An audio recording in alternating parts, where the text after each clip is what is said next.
Welcome ulit sa ating mini vlog. Bagong araw, bagong kalokohan. Panoorin nyo hanggang sa dulo. Niya po sa amin, may something daw sa pagkain niya. Tapos pinakita niya sa amin, yan na raw yung kalamansi na. Halika, tanong niya pa kung nakakain. Ay, game!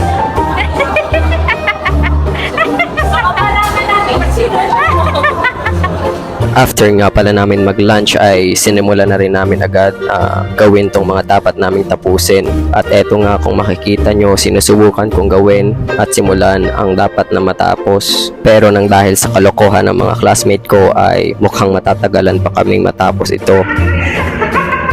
Ang hirap magtanggap eh. Nagkakaroon ka gawin. Sabi na lang, tingin-tingin na lang mo dyan. Ang hirap magpanggap. Pangina.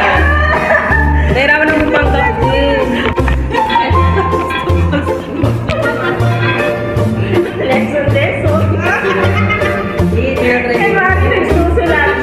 Sabitan ka mas kapag ako. Ang ganda ng design niya guys. Ibang artistic yan.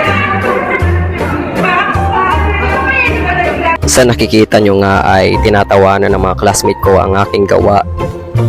Kung makikita nyo nga, ang gawa ko ay parang pang grade 1. Kaya tingnan nyo hanggang dulo ang aking gawa. Hindi kasi ako artistic na tao. Kaya kung ano lang ang pumasok sa utak kong design, ay yun na lang talaga ang ginagawa ko. Sobra talagang nakakapagod ang araw na yan. Kasi simula umaga ay yan na ang aming ginagawa. Ayan, medyo nagseseryoso na kami sa aming ginagawa at sinasamahan din namin ng kaunting tawanan para hindi naman namin maalintana ang pagod sa pagsusulat. Shoutout nga pala sa classmate ko, nakasama ko sa paggawa niyan, si Myrel at si Melissa. Shoutout sa inyo.